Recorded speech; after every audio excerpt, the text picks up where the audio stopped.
नमस्कार दोस्तों, स्वागत करता हूं एक बार फिर से आप सभी का आपके अपने चैनल सिंपलिसिटी एंड फाइनेंस में। आज के इस वीडियो में आपको बताने वाला हूं कि अगर आपने पर्सनल लोन ले रखा है तो क्या आपको जेल हो सकती है। शॉर्ट आंसर है यस, लेकिन संभावना इसकी बहुत कम है, लेकिन संभावना है। डराना मेरा पर्पज़ नहीं है, झूठा आश्वासन देना भी मेरा पर्पज़ नहीं है। इस वीडियो के थ्रू मेरा उद्देश्य ये है कि मैं आपको सही जानकारी दूं और आप क्या कर सकते हैं ये आपको बताऊं। तो इस वीडियो को लास्ट तक देखिए। जब कभी भी अगर आप कोई पर्सनल लोन लेते हैं, कोई भी अनसिक्योर्ड लोन लेते हैं, तो वैसी कंडीशन में आपका बैंक आपको बोलता है कि आपको ऑटो डेबिट कौन करना है। इस ऑटो डेबिट को हम अलग अलग नामों से जानते हैं। कुछ लोग इसको नैच बोलते हैं, कुछ लोग इसे ईसीएस बोलते हैं। नाम अलग अलग है, चीज एक ही है। ऑटो डेबिट यानी कि आपके अकाउंट से एक निश्चित तिथि को एक निश्चित राशि जो पहले से तय की गई है आपके लेंडर के द्वारा, वो अमाउंट निकल कर आपके बैंक से आपके लेंडर के अकाउंट में चला जाता है। That is NACH, that is ECS, that is auto debit. और अगर वो पैसा नहीं जा पाता किसी भी वजह से, आपको सैलरी आपकी लेट आई है, आपके अकाउंट में पैसे नहीं है, या फिर आपके पैसे थे आपने निकाल लिए हैं, अगर अटेम्प्ट करते समय उनका जो सिस्टम होता है, जब अटेम्प्ट करता है आपके अकाउंट से पैसे निकालने की कोशिश करता है, उस समय अगर आपके अकाउंट में पैसे नहीं है तो वहां आपको एक पेनल्टी लगा दी जाती है जिसे हम बोलते हैं ECS penalty charge, ECS bounce penalty charges. तो ईसीएस जो बाउंस हो जाता है उसकी पेनल्टी लगती है 750 रुपये तक हो सकती है। और कई बार तो ऐसा होता है कि एक महीने में 3 बार 4 बार भी ये लोग अटेम्प्ट करते हैं, यानी कि 750 750 750 750। समझ पा रहे मेरी बात को?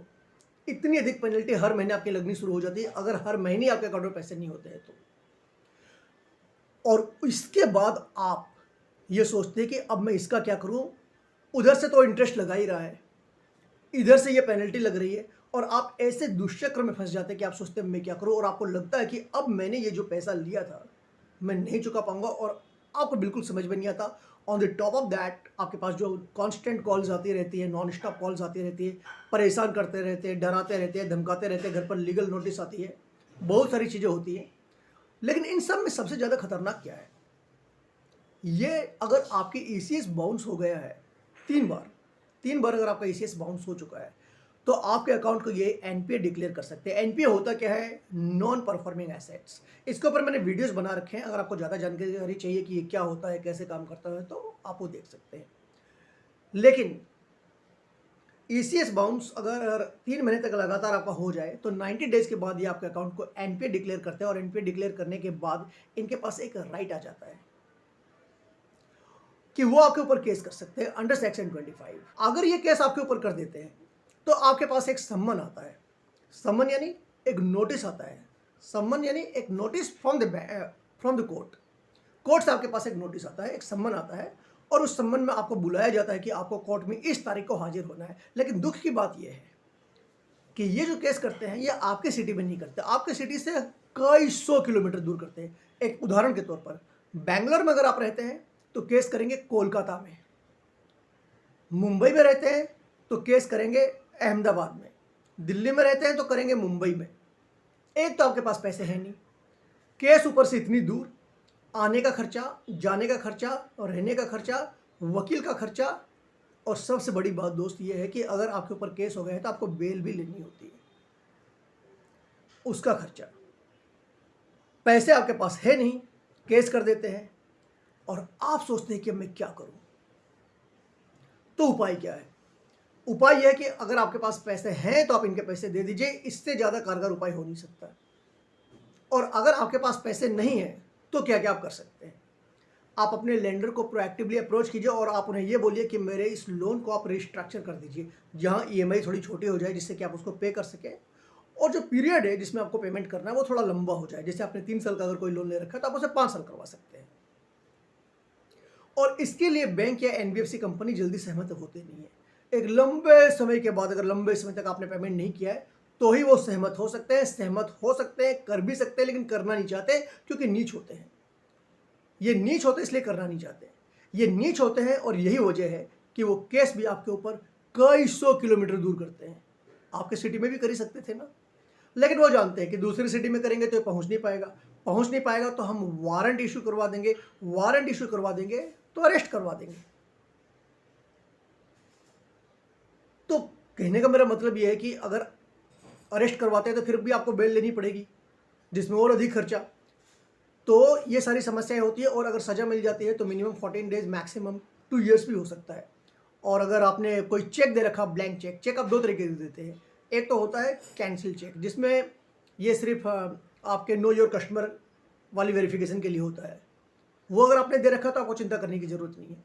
लेकिन कई बार आप इनको एक ब्लैंक चेक दे देते हैं, उसको भी बाउंस करवा कर ही आपके ऊपर केस करवा सकते हैं।